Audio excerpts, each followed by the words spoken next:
Good morning. And what a week it's been.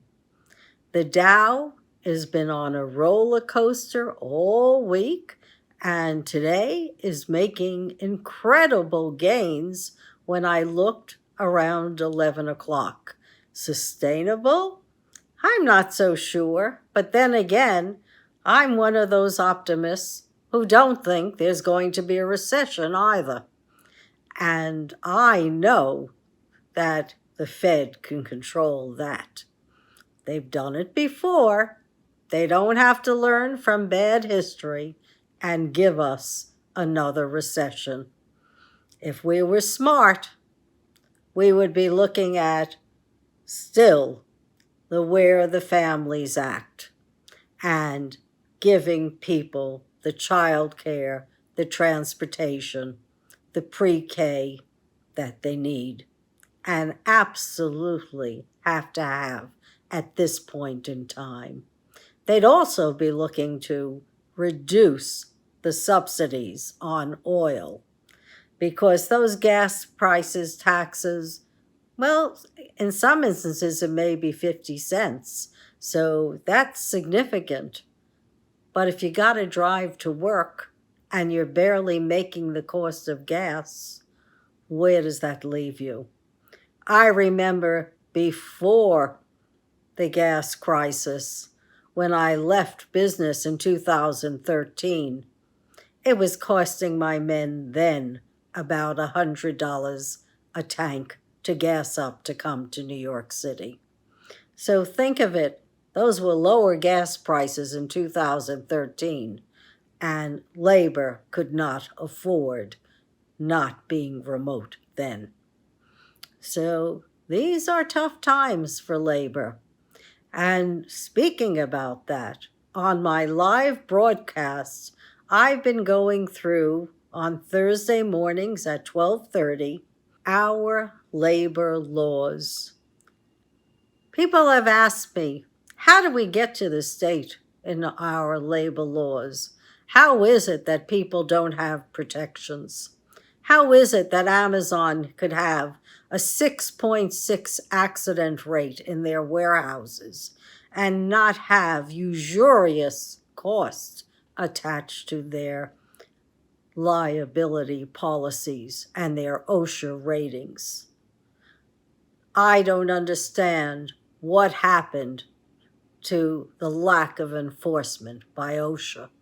And I read retail has 3.3 accidents per 100 people. I gotta worry about that too. I used to think retail was a safe space. At least in my business, yeah, you could hurt yourself on a nail. You could slip in our glue. We had a 0.6 rating for accidents, and our only injury was not an injury really. It was a man who had suffered chronic back pain because of the back-breaking work of installing carpet for 40 years. And I let him knowingly claim disability because I knew he was in pain. So that was it. But otherwise, we didn't have any accidents in our business. And Lord knows you can when you're carrying a 300 and some odd pound weight on your back and it's icy outside. You could slip, but my guys never did. So what's happening in industry today, besides poor wages, is unconscionable. Speaking about poor wages, looks like the airlines are going to get a break. They can't get any help because people are overworked, stressed out, under abusive conditions. Federal government is issuing a waiver for them to get $15 an hour. Well, airlines need to fly, but the rest of us need food and bread on our tables, and we need to work too. If you can give the airlines a minimum wage of $15 an hour, why can't we get it across the board as a federal law and stop fooling around? It's time that the states lost some power. Evidently, the Supreme Court likes a lot of states. It's ruled for states' rights when it comes to gerrymandering. Doesn't like New York too much, because New York just lost our law that was on the books since 1900 that said you cannot have an open carry of a gun. Now we've got open carries of guns. All anyone has to say is they need it for defense. Well, looks like federal government is going to have to step in there, because that's not good enough. Background checks aren't good enough. We need mental and physical examinations of everyone who's going to own a gun. And we should have a reason for that ownership, not defense. Because if nobody had a gun, then who would we do having to defend ourselves against? No one. Yesterday, one of my friends was on the New York subway system and ran out of the car where people were being held at gunpoint and robbed. Have we lost our sense of civilization? I think we have. I think we have. I think between the heat, between the treatment of labor, between the overdosings on fentanyl and other opioids, and just don't think of the little guys in opioid addiction. Think of Malincroit. They're one of the big guys. And sure, they all knew how much opioids they were pushing into the marketplace, and it was profitable, and it's still profitable. But you're being, just like you were with tobacco, you're being a merchant of death with opioids. And you're also being a merchant of death with fossil fuels.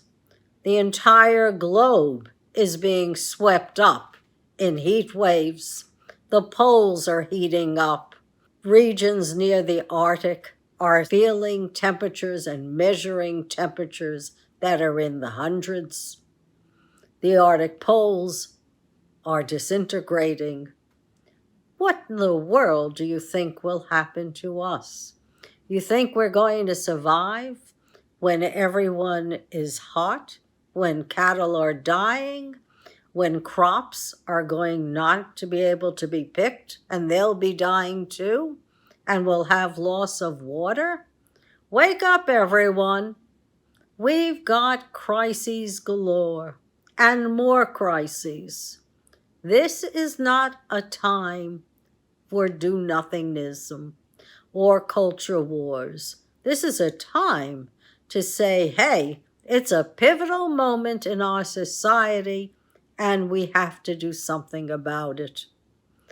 Guns are a scourge on our country. Over 45,000 people a year die from guns.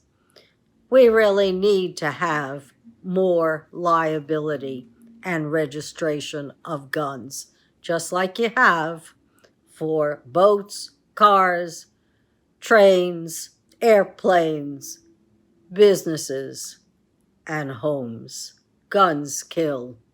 You bet everyone should be registered, and you bet everyone should carry liability insurance, and they should have to have a physical, both mental and systemic, to determine their ability to carry a weapon and have a damn good reason other than defense. So, thank you, Supreme Court. That was another winner against humanity. And to nail the coffin shut, they did indeed overturn Roe v. Wade this morning. Just caught it in the news. That's been overturned as well. So no, this was not a court with incrementalism in mind.